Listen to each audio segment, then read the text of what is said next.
Seat's going to be installed rearward, correct? All right, so rearward facing, we won't need to use the top tether. So we can tuck this away. All right, so it's actually going to be the exact opposite now. If she's rearward facing, these straps have to be below her shoulders. So when you put the seat in and you have your grandchild in the car, if these straps are above her shoulders, you got to take the seat off. All right, you're going to have to refeed these straps through the back of the seat so they're below her shoulders. So wherever she's sitting in here, when she's in the seat, make sure that her shoulders are, or these straps come in below where her shoulders meet the seat, okay? With rearward facing, like I said, we won't be using this top tether. We're only going to be using the two lower anchors here. And obviously you have a brand new vehicle, so it makes things much easier. Latch is going to be on all vehicles manufactured after 2005. It's not any more safe than seat belts, it's just much more convenient. And I'll show you how to install it, because if you get her in here when you get home and it doesn't fit her correctly, you're going to take it off and you're going to install it yourself, okay? Like I said, make sure your belt doesn't twist. You're going to feed this one just like how the other one is, all right? So now you only have two anchors holding the seat on. This little foot on the bottom here, this is going to adjust to make up for the void in your seat, because most seats obviously have a recline to them, so it's more comfortable to sit in, obviously, for adults. Unfortunately for child seats, they have to be nice and level, because when they're rearward facing, they have to be at a certain recline, about 45 degrees, okay?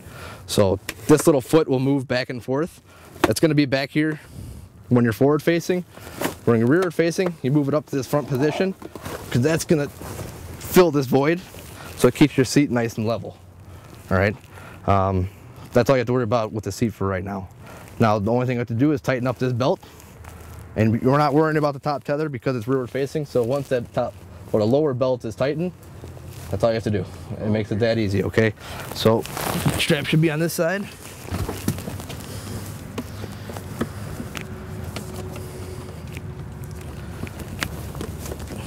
And you're just gonna tighten this up like you would a normal seat belt, okay? The easiest way to get this as tight as possible is you're gonna wanna pull this belt. If you're pulling that way, you're working against the seat belt system, okay? You wanna try to pull it across the seat towards the inside of the car, because that's gonna make this cinch up a lot easier, and it'll get the seat much tighter. So they should be able to feed this through the bottom here.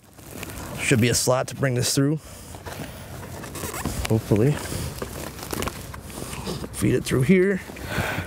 You're gonna get all your weight on this seat, get it nice and compressed. Don't worry about breaking the seat. They're very durable.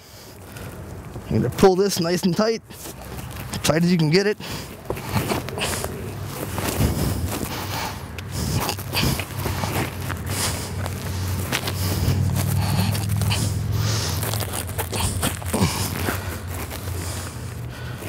Put that back over.